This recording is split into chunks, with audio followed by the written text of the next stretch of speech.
यशोमती मैया के नंद लाला। मौन क्यों हो गए? बताओ। ये सत्य है, आप चोरी करने आए थे?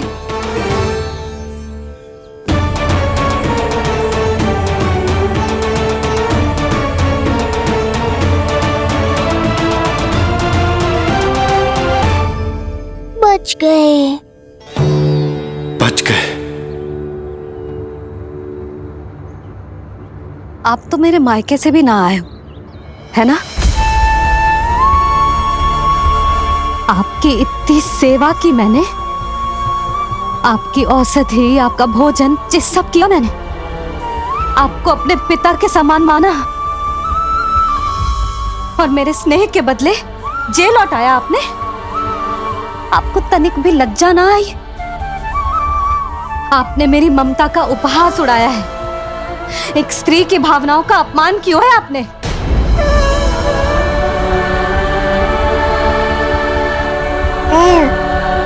अब आप खड़े क्यों हो मेरे सामने? इससे पूर्व कि मैं भूल जाऊं कि आप मेरे पिता समान हो, और इससे पूर्व कि मेरे पति आपको दंड दे, निकल जाइए मेरे घर से। क्षमा कीजिएगा प्रभु।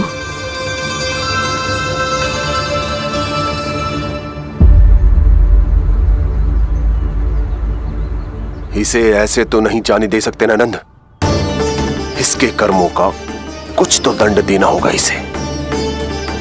दंड मिलेगा भैया, कंस देगो दंड ने। जब ये असफल उसके सामने पहुंचेंगे।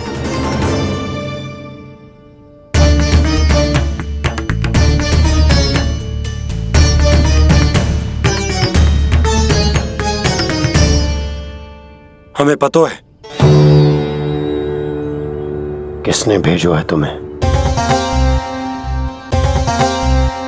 हो सके तो मुझे क्षमा कर दीजिएगा नंदराज।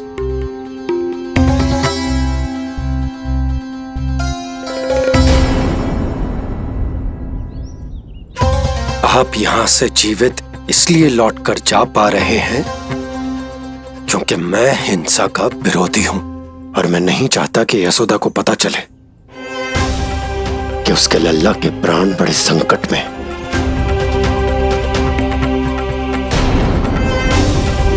पर अब ध्यान रहे महाराज कि आप लल्ला के तो क्या, गोकुल के भी निकट दिखाई दिए तो मैं वो कर बैठूंगा जो मैंने आज तक ना की हो।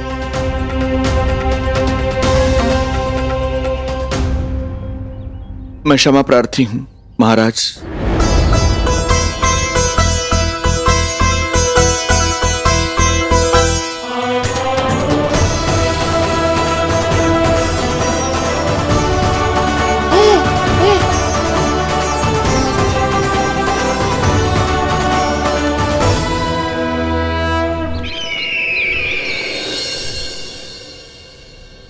आप मौन क्यों हैं? कुछ कीजिए। ऐसा लग रहा है कि आपका ये अस्त्र भी असफल हो जाएगा। इतने दिन बीत गए हैं, अभी तक लौटा नहीं है, ना ही कोई सूचना भिजवाई है। सूक्ष्म बुद्धि श्रीधर, इसके रक्त में पराजय है ही नहीं, क्योंकि वो शक्ति से नहीं छल से कार्य करता है। विष्णु जैसे छलिए के लिए सूक्ष्म बुद्धि श्रीधर से अधिक उपयुक्त कोई हो ही नहीं सकता। महाराज,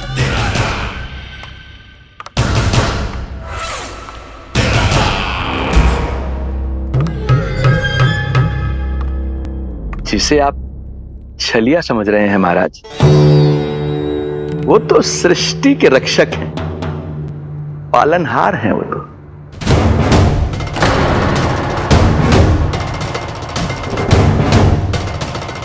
मेरी बात मान लीजिए महाराज, उनके प्राण लेने का प्रण त्याग कर अपने मन के अंधकार के प्राण लीजिए।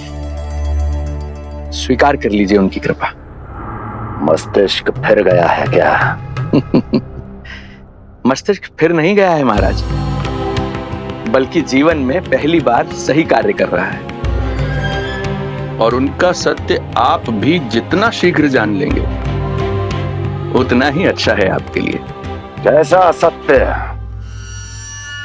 यही कि गोकुल में पल रहे उस बालक के रूप में स्वयं विष्णु धरती पर आए हैं।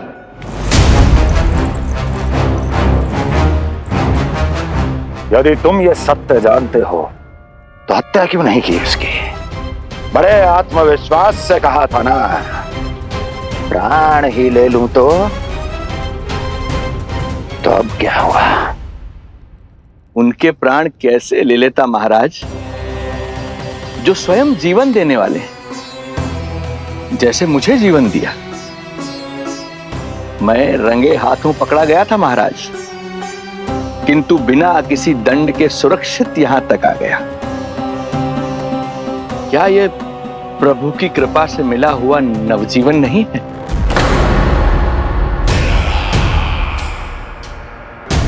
ये आपके सामने अपने शत्रु का गुणगान किए जा रहा है और आप अभी भी मौन हैं।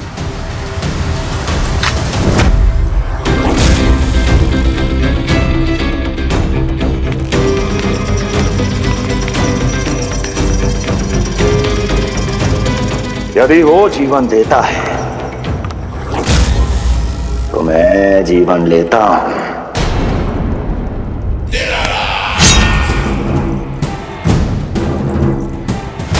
अब तेरा जीवन लूंगा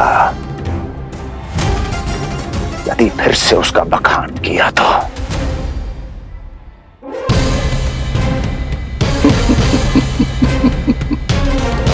महाराज, आपकी इस तलवार का भय अब मुझे सत्य कहने से नहीं रोक पाएगा।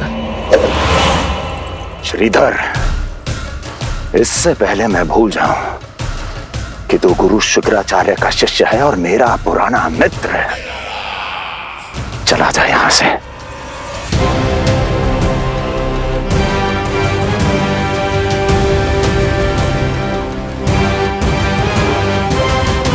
चला जा।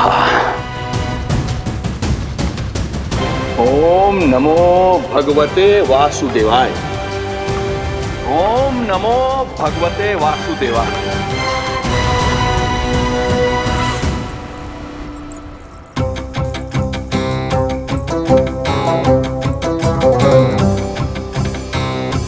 अब आप क्या करेंगे महाराज? आपकी ये चाल तो असफल हो गई।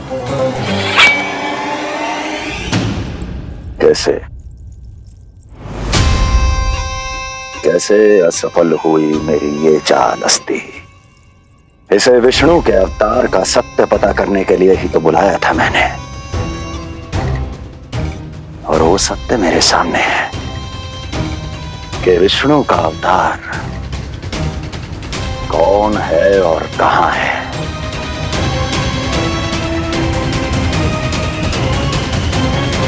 विष्णु विष्णु विष्णु। हे नारायण, आपका कोटि कोटि धन्यवाद जो आपने हमारे नीलमणि की रक्षा की। परंतु क्या होगा? हाँ,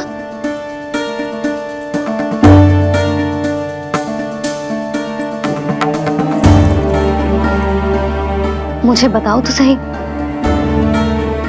कुछ तो अवश्य है जो आप छुपा रहे हो। आपको इससे पूर्व कभी ऐसी चिंता और क्रोध में तो ना देखो है मैंने। मुझे बताओ तो क्या बात है जो आपको ऐसे भीतर ही भीतर खाए जा रही है? जो भी है मैं संभाल लूंगा। बात को समझो यशोदा, मैं तुम्हें ना बता सकता। आप अपनी पत्नी को भी ना बता सकते? मैं अर्धांगिनी हूं आपकी, मुझसे तो साझा करो।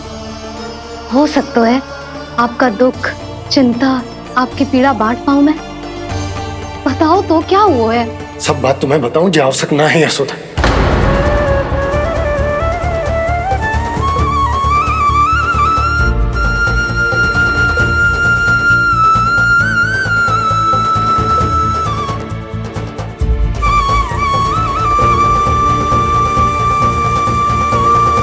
यशोदा,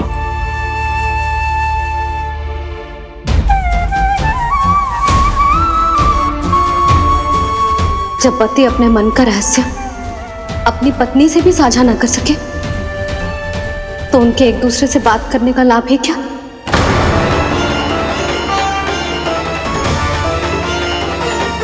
ये तो गड़बड़ हो गई।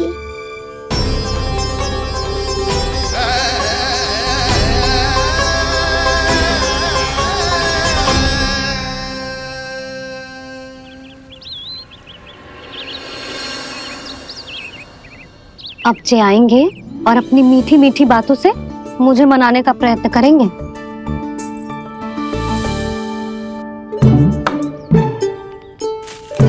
किंतु इस बार उनकी एक ना सुनूंगी मैं। हाँ, यशोदा, यशोदा, यशोदा, मेरी बात तो सुनो। यशोदा,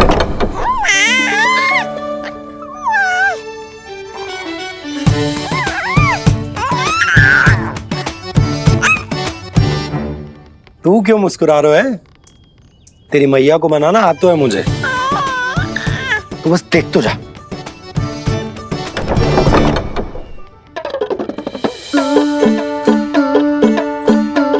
वाह, इतनी शीघ्र हार मान गए। तू क्यों मंद मंद मुस्कुरा रहे? क्योंकि आपका क्रोध भी बड़ा मनोहर है मैया। देखियो लल्ला, इस बार तेरे बाबा बिल्कुल ना मना पाएंगे मुझे। हाँ,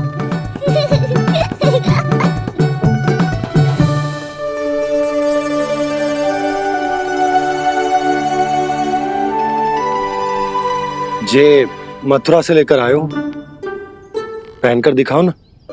लल्ला मैं अभी आई। हाँ, यशोदा, यशोदा देख तो लो।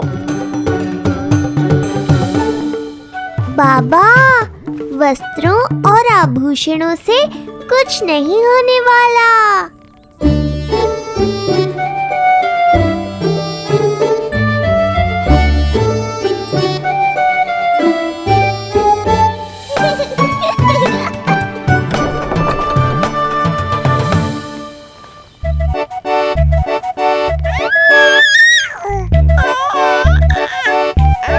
तू क्यों खिलखिला रहा है?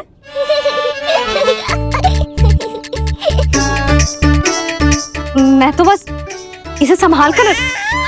तू चुप कर लल्ला।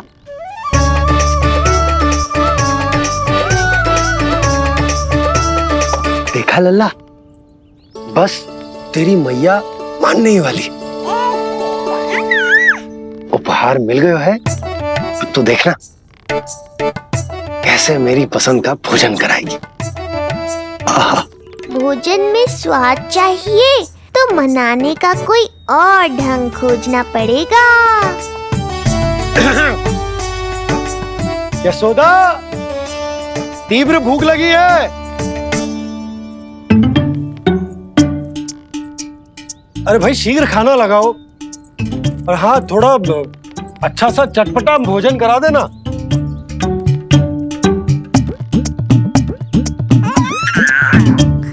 अब देखना अच्छे अच्छे पकवान लेकर आएगी।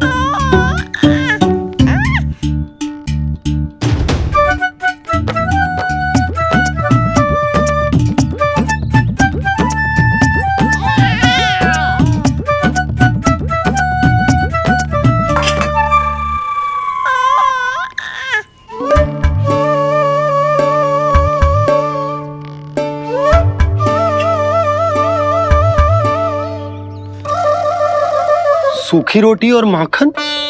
जो अपनी पत्नी को पूरी बात ना बताते उन्हें 56 भोग ना मिलता भोजन में। भले ही मनाने के लिए नए वस्त्र क्यों ना लाएं। हाँ नहीं तो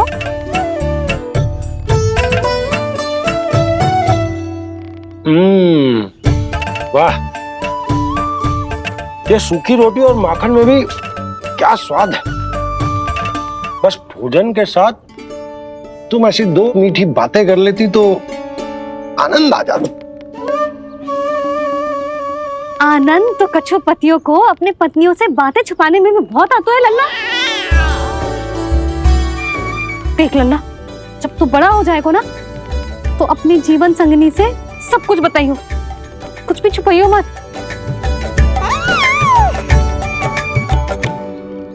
तभी तो तू अच्छा पति कहलाएगा ना।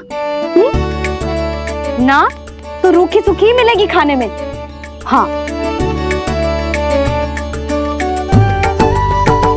अब तक तो चुप्पी साध कर बैठी थी, कम से कम ताना तुम्हारा। ये प्रसन्न होने की बात नहीं है बाबा, अब तक तो केवल बदली छाई थी। ये संकेत है कि अब बादल भी गरजेंगे और वर्षा भी होगी। यशोदा, कब तक बात ना करोगी? अब तो क्षमा कर दो। रानी भाभी, आ जाओ। रानी भाभी, ज्योति जी के यहाँ से कोई आया था और जी मुझे कंठक दे के चलो गो। ओह, दे दो। नारायण भली करे।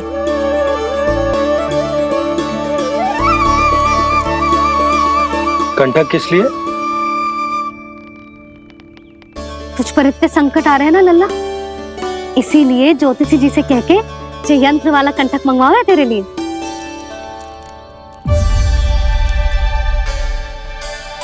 अब किसी और को तो तेरी चिंता है ना? बस क्या बतानो है, क्या छुपानो है, यही चिंता रह गई है।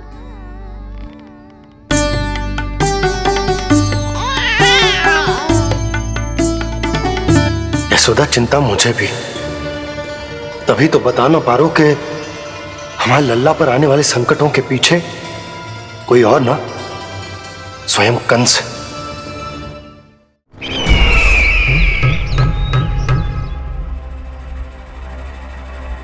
और उनका सत्य आप भी जितना शीघ्र जान लेंगे उतना ही अच्छा है आपके लिए। गोकुल में पल रहे उस बालक के रूप में स्वयं विष्णु धरती पर आए हैं।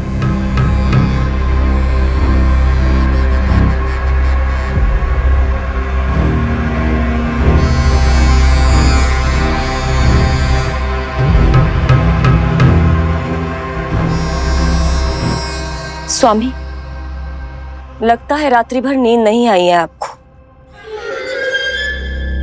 पूतना मारी गई, श्रीधर भी गया, केवल इसलिए कि आप देवकी और वसुदेव के समक्ष दुर्बल पड़ गए। संतानों के जन्म के लिए आपने उन दोनों को जीवित छोड़ दिया। आपसे छल करके वो दोनों आनंद में हैं और आप सही से विश्राम तक नहीं कर पा रहे हैं।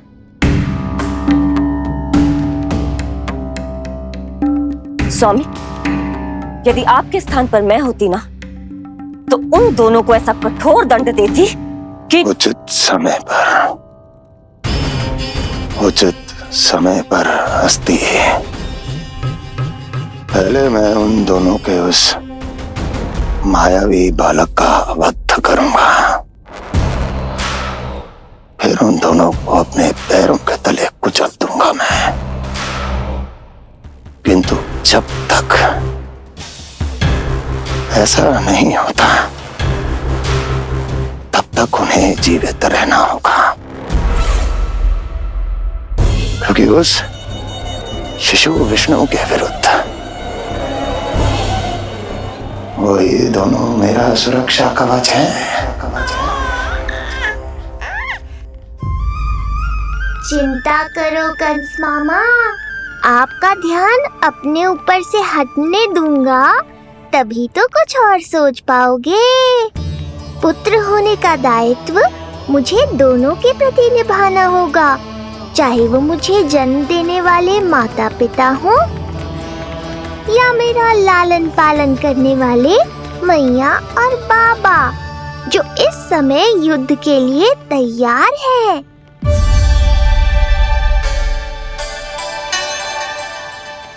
कम से कम मुझे बता तो देती, ज्योतिषी से परामर्श ले रही हो, मैं ले चलता तुम्हें।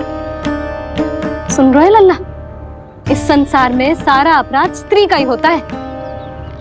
बात अपराध की ना है यशोदा, मैं बस ये कह रहा हूँ कि मुझे अगर ये बात बताई होती जानबूझ के ना बताई, तनिक आपको भी तो पता चले अपनों से कछु छुपाने पर कैसा लगता है।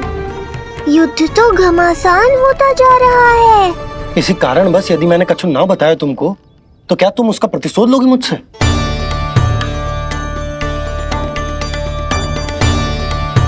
हे नारायण, ये क्या कहना चाहते हैं? क्या इतनी कठोर हूं मैं? लल्ला के लिए एक छोटा सा निर्णय तो लियो मैंने। अपने लल्ला पर क्या इतना भी अधिकार ना है मेरा? अब क्या हर बात पर अनुमति लेनी पड़ेगी मुझे?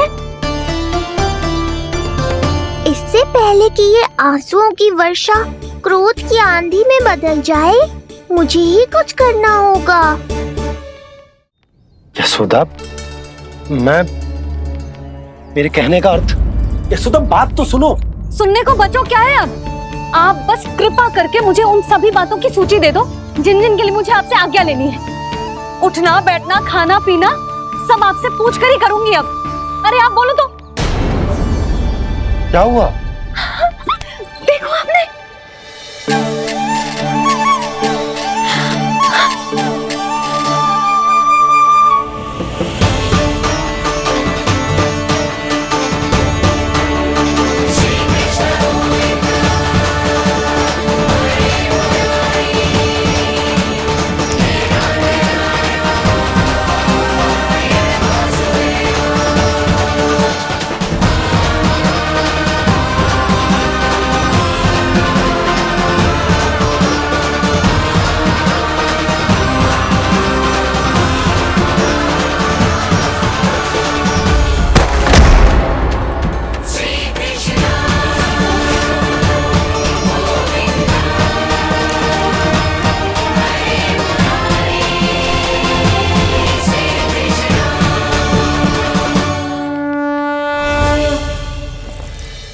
लल्ला ने अपनी पहली करवट ले ली।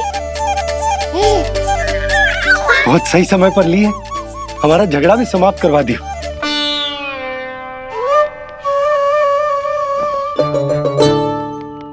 यशोदा भाभी, तुम दोनों ने क्षण भर की देरी कर दी। अभी लल्ला ने पहली करवट ली है। हाय, सच्ची? अब भूला जानकी, तुम पूरे गोकुल में मिठाई बंटवाओ।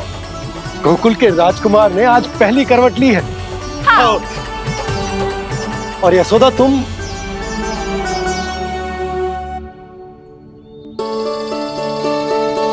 यशोदा,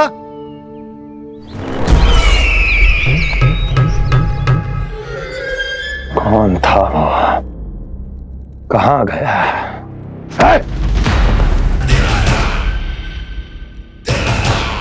कोई तो है यहाँ। ये आप क्या कर रहे हैं स्वामी? कोई तो था, किसी ने तो मुझे धक्का दिया है। ये संभव नहीं है महाराज। इस कक्ष की सुरक्षा इतनी कड़ी है कि एक चींटी भी बिना सुरक्षा जांच के भीतर प्रवेश नहीं कर सकती। किंतु ऐसा हो सकता है जब वो विष्णु अपनी माया का प्रयोग करे।